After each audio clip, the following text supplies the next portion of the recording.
This is episode 126 of the Rio Grande Foundation's Tipping Point, New Mexico podcast. I'm Paul Gessing. And I'm Wally Drangmeister. I'm president of the Rio Grande Foundation, New Mexico's free market think tank. You can find out more about the foundation at riograndefoundation.org. Wally, we've been talking about it a lot recently, but now the numbers are firmer.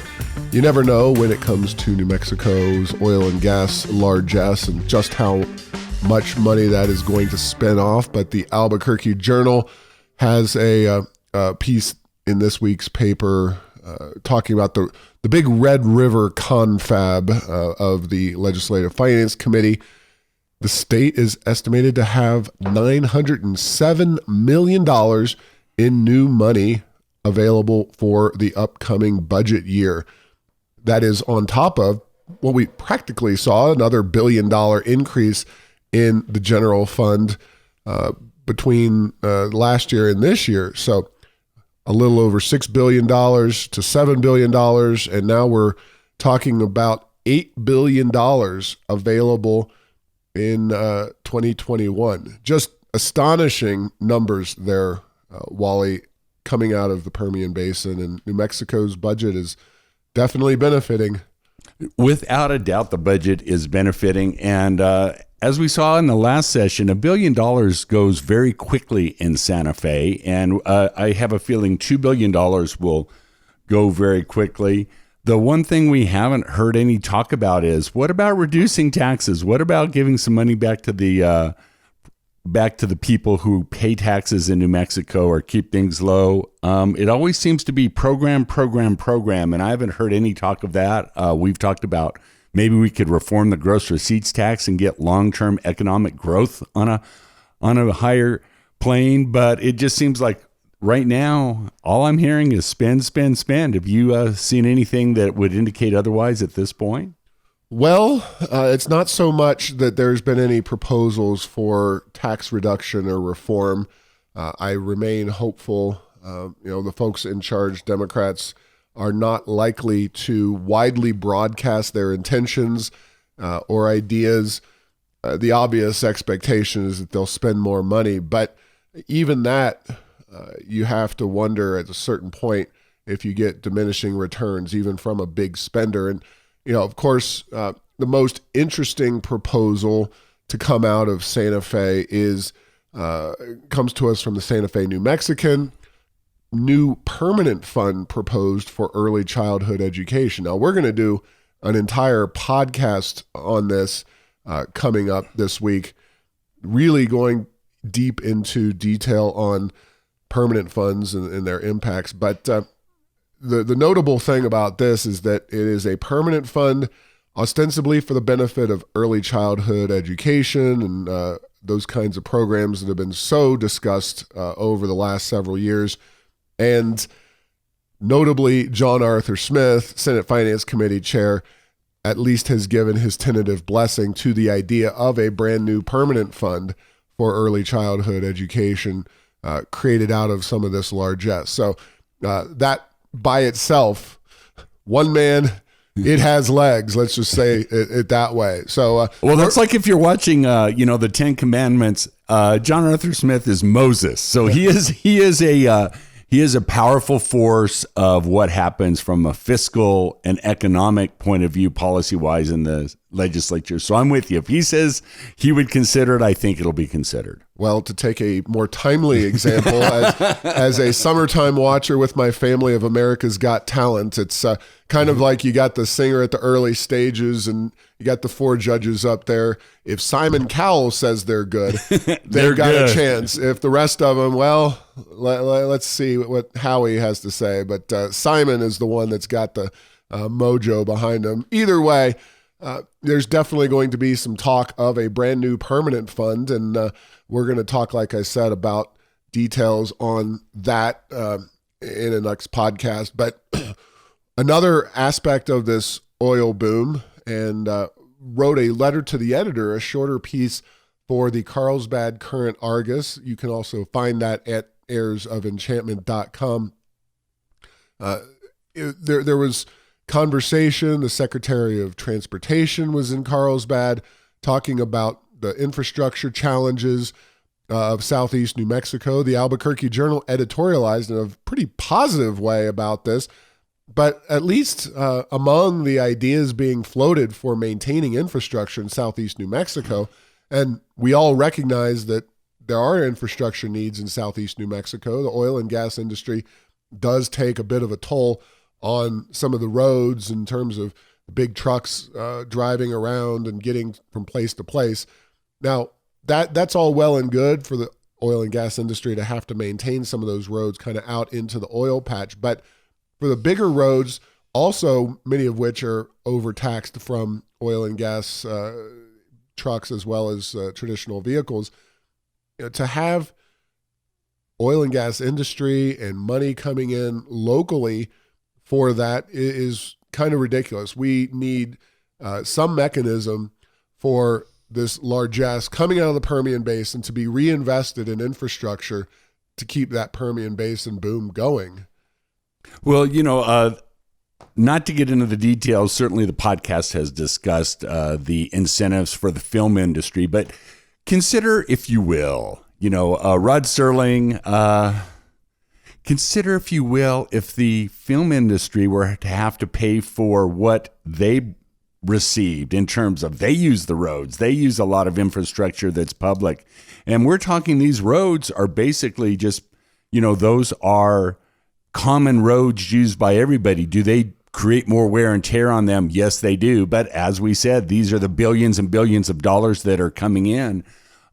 Where is that balance lie? So the industry that's actually doing well and does well without incentives, in fact, with detriments put up in front of it, they're having to pay more, where this other industry gets everything. So it's very interesting to compare those two industries. Yeah, and the way I kind of think about it is, what if government didn't manage and operate the roads? If you had a private contractor there, say a toll road even, what would they do? Well, they would have a lot of money flowing into their enterprise, a toll road or something, and they would then be able to, or incentivized to, maintain, build new infrastructure, et cetera, to keep that boom going. Whereas government has different incentives. Government incentives is, well, we've got all this money coming in, but, well, Carlsbad, Lee and Eddy County aren't exactly the most politically supportive of the folks who control things in Santa Fe. We don't necessarily love this industry, so we're going to take this money, do what we want to do with it, which, trust me, politicians do like a good ribbon cutting, but they don't care so much for rebuilding roads, fixing potholes, those kinds of things. It's a lot less attractive to a lot of politicians, especially in a more in a area that politically is definitely contrary to them and their viewpoint. So it is unlikely that we're going to see the kind of infrastructure investment that is really required, that's needed from this oil and gas boom. And yeah, we're a long way from private toll roads in New Mexico at any large, any great investment level, and any, great spreading of that kind of infrastructure. But it's definitely a model to keep in the back of your heads as we have these conversations about infrastructure investment. Well, and the way the system's set up now is road taxes are paid for by fuel. When you put fuel in the tank, whether it be gas or, in the case of Southeast New Mexico, diesel gets put into the trucks. But even in that case, what happens is, I know they're putting a lot of road taxes into the system in Southeast New Mexico, but it becomes centralized in Santa Fe. And I don't know if you've seen, it would be very interesting to see a study in terms of even on road taxes paid by fuel. How much are they contributing versus how much are they taking out? It would be interesting. I would like to see that study. And that's along the line of, what if it were privatized? It's like where the cost and the revenue are kind of lined up and coordinated, as opposed to flowing into Santa Fe where they're politicized, and then the the big hand of government has to be warmed up to have the money go where it probably should go from an economic point of view. That is a very interesting point, and I think that we will at the Rio Grande Foundation do some poking around and see how that situation is working out in real terms. It is worth noting that Carlsbad is having a conference. It's going to be next Thursday, the 12th, I believe, and I will be making my way down to Carlsbad to sit in on this one-day conference. Infrastructure will be a big part of it. Of course, the oil and gas boom. May even try to get some folks commenting and sharing their views on what's happening on the ground there in Carlsbad. While it will be noted that because the conference is, it starts at 7:30 a.m. On that Thursday. So you're leaving at 2 a.m? No, I'm staying the night in Roswell. Oh, but that's going to be that's a fiscal adventure in and of itself, right? Roswell's not nearly as bad as Carlsbad. You can go out of business your own personal account renting hotel rooms in Carlsbad, New Mexico. Roswell is a little more affordable, but for a 7:30 a.m. conference, it's still a pretty early morning there. You got to drive that hour down from Roswell to Carlsbad, and I'll be, poking around, looking at what the road situation's like. I was last down there a couple years ago, before the oil and gas boom really got going in the way that it is, and even then, the number of trucks on the road, the amount of economic activity happening in the Permian Basin was just phenomenal down in Carlsbad off of 285. So it's it'll be an interesting conversation.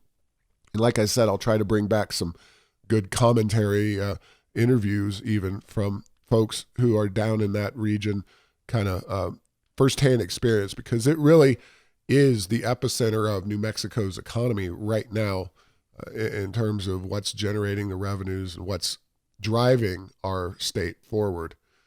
Now, on the flip side, and we don't talk a whole heck of a lot about federal legislation, but we have seen this shift leftward, I think in general in the Democratic Party in New Mexico and nationwide.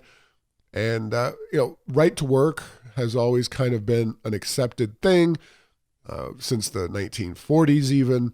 You've had states able to choose for themselves if union workers or workers in those states should be able to join a union and pay union dues, or not join the union and not pay union dues, even if the workplace itself is unionized. And that concept of right to work is coming under attack, specifically legislation introduced in the House of Representatives, H.R. 2474, called the PRO, Protecting the Right to Organize, the PRO Act of 2019. They're going to vote on this in September. Remember, the House is under Democratic control. And if passed, now it's not going to pass the Senate, and I think Trump would veto it if he had the chance. It would repeal right to work laws in all of the states that have them. I believe 27 states have right to work. So it would mandate that any worker in a unionized workplace pay union dues, whether they want to be a part of that union or not.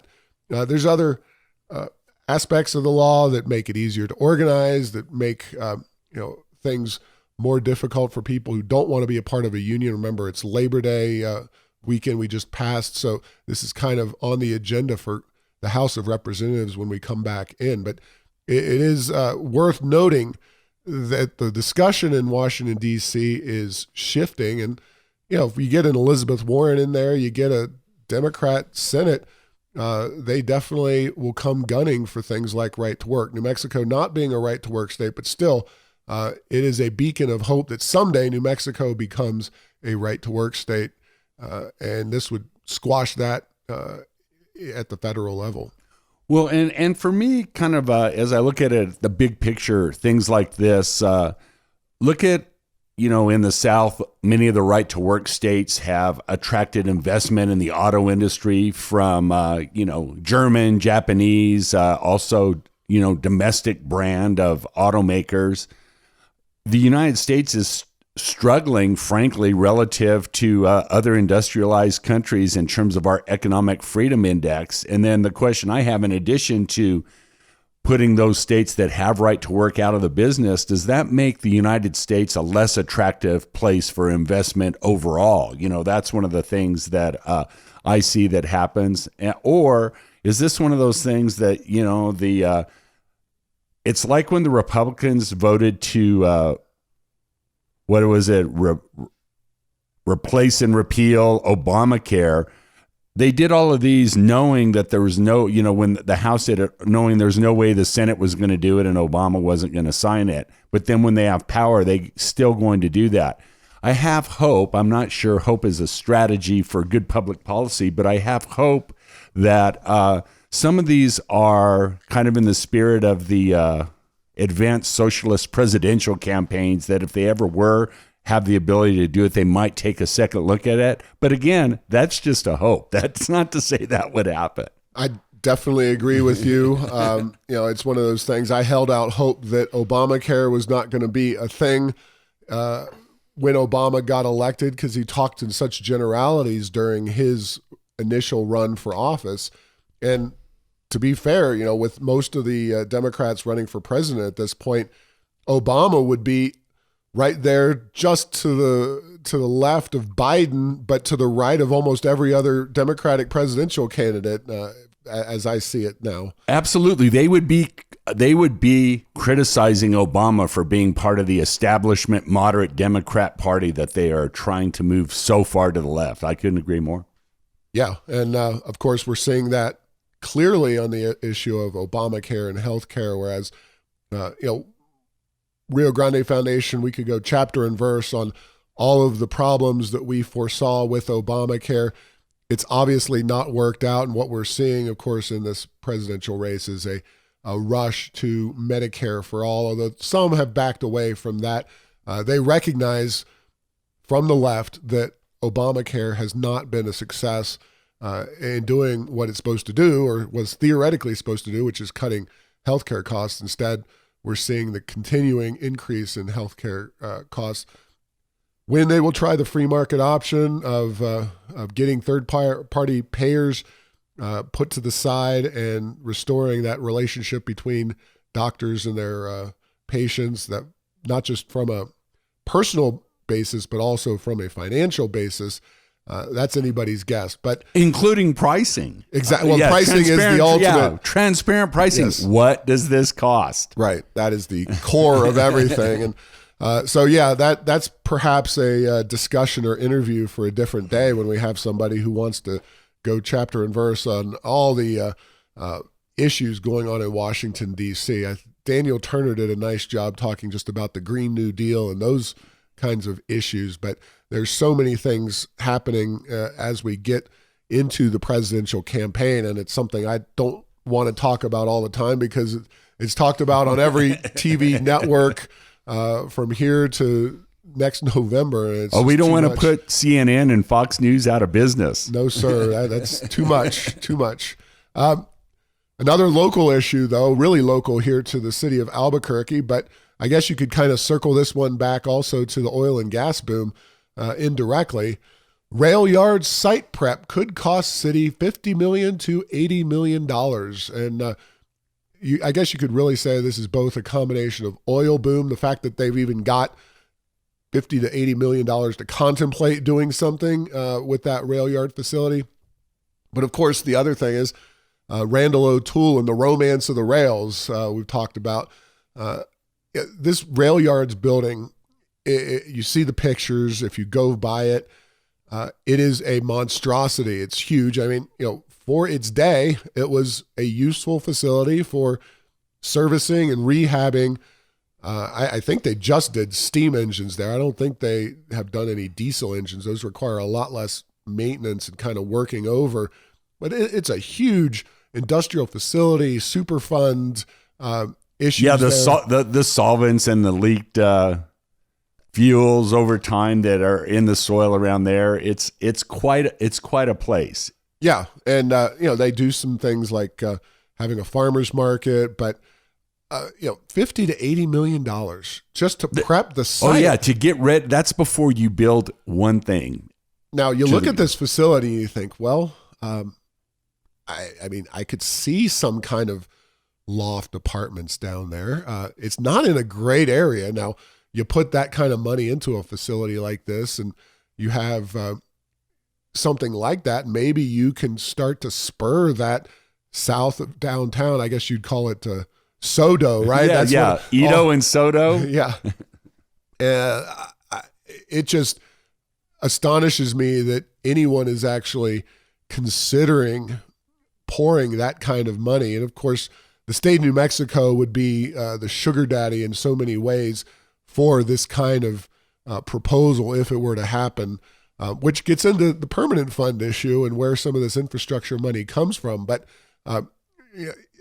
it strikes me as a little bit of a bridge too far that the city of Albuquerque is even considering putting this kind of money up just to prepare $50 to $80 million just to prepare a site for something that may or may not happen. And certainly if it does happen, I can't imagine the kind of investments ever being made back in the form of taxes and economic activity. Well, projects that are this costly and this speculative tend to only be done even in places like Albuquerque when, you guessed it, the feds get involved. Look at something like art, which has a similar price tag, and I certainly think falls under the costly and speculative, if not ill-advised category.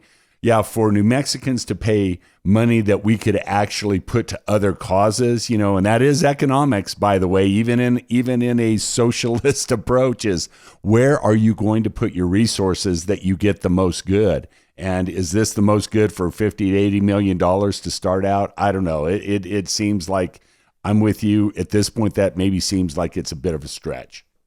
Yeah, and the Journal article noted that the state allocated already $7.5 million in capital funding for the rail yards this year. The city is hoping to generate $5.5 million for the project through a $128 million general obligation bond package going to voters in November. Now, I vote no on all bond measures all the time because just one of those going down would send a message to our city leaders to not be such big spenders across the board.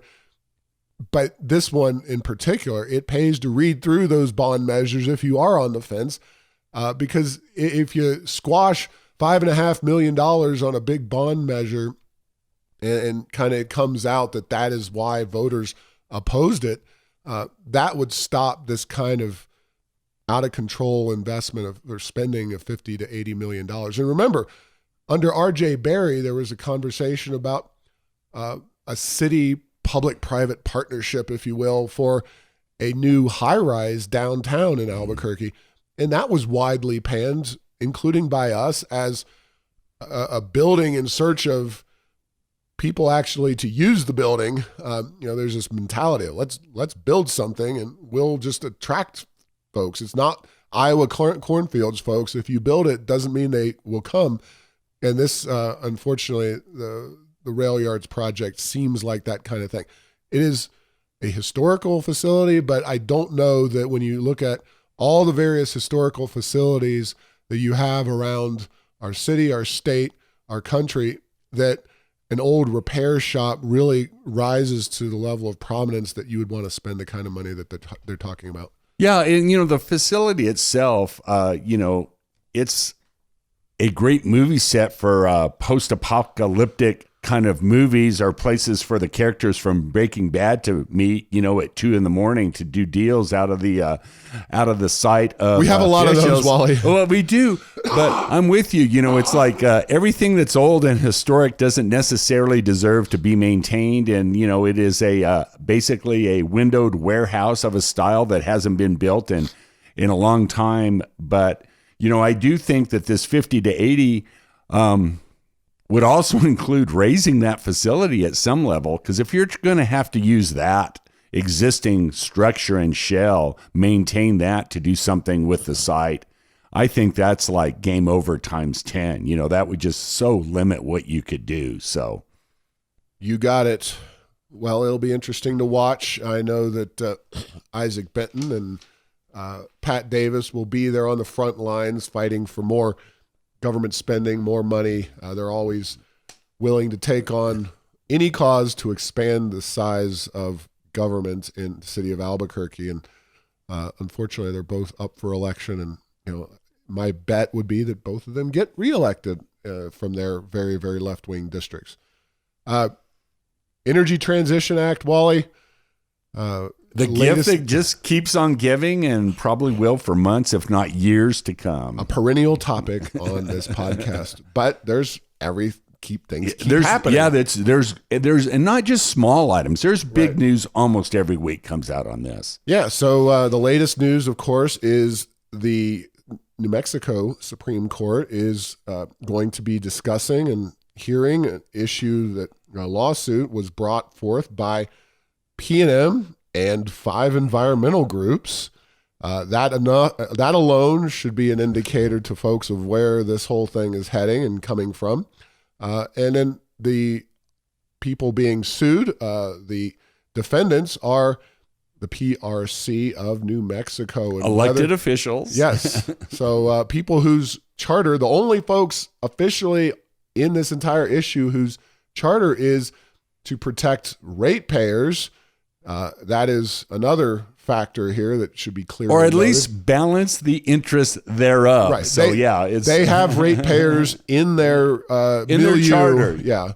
Whereas P&M is their bottom line as a government sanctioned monopoly. Environmental groups, well, we know where their interests lie. They don't lay with the ratepayers. And this is straight to the Supreme Court.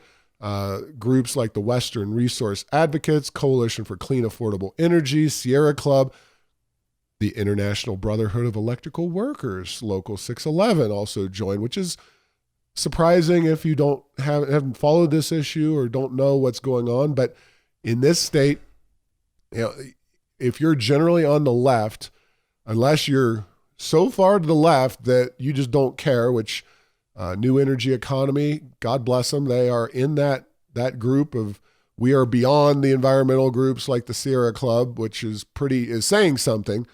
So they have taken their own path. But on the left, even the unions who theoretically, electric workers, they should be supportive of a viable electrical system, an existing electrical system that helps create jobs for the state of New Mexico all around our state and its economy. Instead, they're joining these pretty radical environmental groups to try to kill San Juan Generating Station and go with a massive Green New Deal program in the state of New Mexico. Very expensive stuff. And, I don't even know at this time when the Supreme Court will go ahead and hear this and what will be the result, but it will be fascinating to watch, I assure you, given the breakdown of the plaintiffs on either side and the court, the way that body is set up.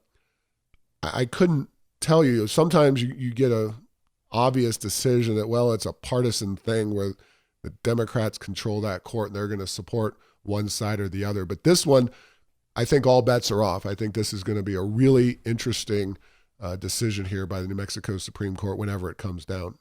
Yeah, and it's interesting. You alluded to the new energy economy, and so where are they? I'm not sure the new energy economy is exactly left on this particular issue, and that they're one of the only parties that is talking about what will all of this really cost. Now, having said that, I think at the end of the day, does new energy economy like coal any more than any of these other environmental groups? I think the answer is no. They probably like it even less or the same, No, they're just trying to stick it to P&M, which, at this point, sticking it to P&M is not something I'm going to jump up and defend P&M, although P&M is a lagging indicator here. P&M is the rat marching to the tune of the Pied Piper, and the legislature's the Pied Piper. Michelle Lujan Grisham is the Pied Piper. P&M is kind of the tail of that situation. So I'm not a fan of the way they've acted in all this, but they're not the ones calling the shots. No. There's the Energy Transition Act was certainly a unholy alliance put together. Strange bedfellows coming together to do something that they had a high desire to do, and one of those strange bedfellows was the Public Service Company in New Mexico.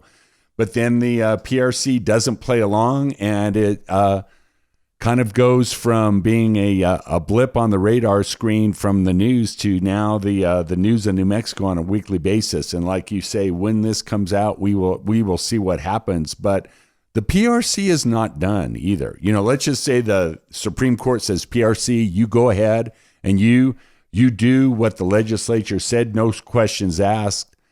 Yes, they're going to try to get rid of the elected PRC, but there's a lot of time to come, and they still will make a lot of rulings above and beyond this, and could exert their responsibility to balance utility and ratepayer interests differently in the future.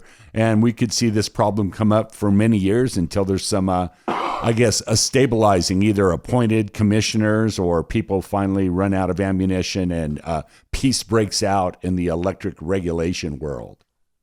Yeah, it's going to be a fascinating discussion to watch, and I'm sure there will be more Energy Transition Act news in the not too distant future that will revisit this and other issues relating to the Energy Transition Act and what it means for New Mexico ratepayers, taxpayers, et cetera, et cetera. Wally, this past weekend was the first weekend of college football season officially. You had a game, I think, a week before, but the Lobos and Aggies were in play, which really the nation waits for the Aggies and Lobos to take the field before they all get their pennants on and their team colors going. And the Lobos paid a team. Yes, even the Lobos paid teams. Even to come. and what I call they paid teams to supply the butt for the butt kicking, and they complied. And this was a lower level team, the Bearcats with a K, notably only because Larry Behrens, our friends, and one of our podcast guests, is a graduate of that school, which escapes me right now because they're not that famous. And the Lobos did manage to eke out a victory against them, but the Aggies were on the opposite side. They were getting paid buku bucks to go play Washington State, a decently successful Division I team. Yeah, 23rd ranked as of the time of their shellacking of the Aggies. Yeah, I'm sure 58-7. I'm sure the Aggies didn't do much for their power ratings of the other team because the Aggies are way down at the basement. But we're not here to talk sports. In fact, there was a real interesting article in the Albuquerque Journal recently discussing the New Mexico State Athletic Department budget. And it's kind of a bleak but illustrative insight into college sports athletics. And you just look at the biggest line items in New Mexico State's athletic budget in terms of revenues. University transfer, so that means money coming from the university as a whole, i.e. more or less tax dollars, $4.4 million. Direct state appropriations to the athletic department, $3.3 million. Fees paid from students, and this, I think, is a great opportunity for someone who takes the Janus decision and says you can't force people to participate in something for which they have no interest in participating. So student fees by students who, yes, they want to attend New Mexico State, but do they have a desire to pay that kind of money in fees to the athletic program? And how critical is that as a component of the overall university experience? I think that's very much up to debate. So we're talking $11 million directly paid as subsidies to the university for the athletic program. And the next single biggest line item was $2.9 million for the Aggies to go to Washington State. Later on this year, they go to Alabama, which will assuredly be a bloodbath. There's no planet on which that is not a bloodbath. And other schools that they pay to play, essentially. So, this is not to critique the Aggies unnecessarily. The Lobos didn't balance their athletic department budget. They kind of remain unrepentant in that regard. Much bigger spending, much bigger deficits. It's just one of those questions that just sits out there. Is this really where we want to spend our taxpayer dollars as New Mexicans? Is this the right way to do things? And, Wally, I know you're a loyal Aggie, but on the other hand, is it really worth getting the shellackings at the hands of superior football teams? Maybe you could throw some of that additional funding into the basketball budget and other programs to be competitive, not in the football, but in other things. Well, yeah, and football is the big issue here. It's the most costly. It's the most costly sport to put on. There's huge numbers of players. There's lots of things that happen. And, even back when I was in school many, many years ago, and I want to go on record as saying that my self-esteem was really lifted up. The 4 years I was at New Mexico State, the Aggies won 3 football games each year. Yes, they managed to find 3 teams that they were better than. But even then, there was a bit of pushback from the student body with regard to how much of fees were allocated to the athletic program, and is that really a good use relative to other things?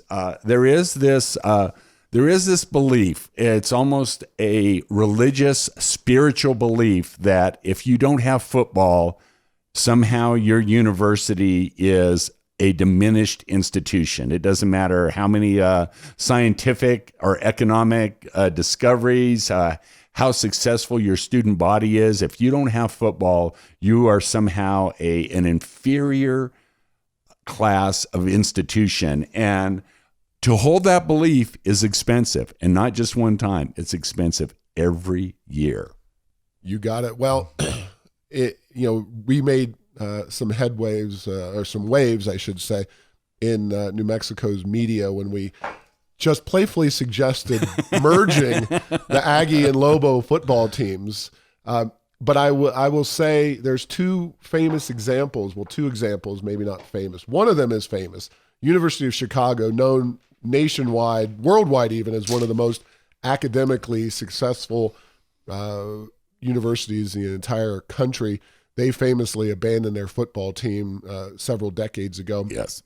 And it's worth noting that, of course, that was where they were initially fooling around with nuclear, I use that term advisedly, experimenting with nuclear fission prior to the end of World War II, prior to coming to Los Alamos, under the stands of the football stadium there. So maybe it's good they had that facility in place before the nuclear program got off the ground. But Chicago is again one of the great institutes of higher learning for this entire country, and they abandoned their college football team to focus on athletics. Another one is a little closer to home, and you'll notice. Oh, and you mean academics, I hope. Yes. Okay. No, you said athletics. I think those are Freudians. Yeah. Sorry. Academics. Academics. Okay. So the Aggies, New Mexico State is an excellent institution, so maybe they could pursue that path for starters. Another, I grew up in Cincinnati, Ohio. A lot of listeners may be aware of that. If you watch the movie We Are Marshall, yes, they play a school, Xavier University, in one of those games. Well, Xavier is a Jesuit school in Cincinnati, private school. A lot fewer private schools have football squads, which says something because there's close to 400 Division I basketball programs and just over 100 Division I football teams. Xavier abandoned their football team and focused on basketball and really created a preeminent basketball team at Xavier University. They have made it to Sweet 16s, Elite 8s, something that I know the Lobos would love. All those Lobo fans would just love to finally get into a Sweet 16 or beyond. And, if you focus on a few things rather than trying to be everything for everybody, you can maybe get there. And unfortunately, it is a metaphor. It is a tool for understanding the way our higher education system works in New Mexico, if nothing else, through the window of the athletic program. And I think, Daniel Libet, we talk about him a fair amount, New Mexico Fishbowl. He really took that micro perspective on athletics and showed how I think universities work, taxpayer financed universities especially in New Mexico work, as well as around the country, through the prism of athletic departments, what their interests are, how they spend your money not very effectively, et cetera, et cetera. So athletics is worth looking at as a tool to understand the broader world of higher education and higher learning. No, without a doubt. And, we will see hope springs eternal with regard to football. The other options that do present itself to institutions like New Mexico State is possibly a different classification other than Division I for football. But then that creates its own problems because they like to be Division I in basketball, and many conferences make it very difficult to be Division I in just some sports. So that is true. And, for people who were up in arms when the Lobos got rid of their soccer program, it was partially a conference affiliation issue. They had to fly the soccer team all over the country to play games in Conference USA, whereas the Mountain West Conference does not have a soccer component to it. And so they had to travel outside their conference, travel longer distances, et cetera. It is true that for the Mountain West Conference, football is a prerequisite, but famous Gonzaga plays in a conference that does not have football. Of course, Gonzaga is another private school that has had amazing success going back to the days of John Stockton, but currently they're a team that every year in college basketball you expect to at least be Sweet 16, possibly looking at a Final Four. And, I think there is a value to college sports. That's why I partially want this kind of thing to happen. Of course, as a taxpayer, as an advocate for limited government, I think it is important that our university system focus on areas where they can actually perform well. And football has pretty clearly not been one of those over the years, and I don't see that changing anytime in the near future. But if you focus your resources where you actually have some competitive advantage, you can get a lot further and ultimately succeed. And it would be great to have a Final Four team, whether it's here in Albuquerque at UNM or whether it's down the road at New Mexico State. Those two programs could benefit, not just those, but all the other programs around those universities could benefit from having some of those resources currently dedicated to football. Of course, the Aggies are not part of any conference for football, so they could easily get rid of their Division I, ostensibly football team, and that would be very, very simple and straightforward. But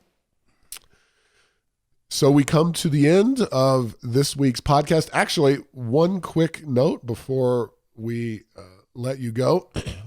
We have a speaker, very exciting, and free to the public speaker, Christina Sandifer, an attorney from the Goldwater Institute. She is speaking at Rio Grande Foundation's offices, 4301 The 25 Way. That is Jefferson and I-25. Our office's signage is for Americans for Prosperity. We are in Suite B. There is a First American Bank in the same building. So if you want to drop by and hear Christina Sandifer discuss Cornerstone of Liberty, the state of private property rights in America today. We're co-sponsoring this with the New Mexico Lawyers Chapter of the Federalist Society. It is Thursday, September the 12th. 6 p.m. is your start time, and we will wrap up no later than 7:30.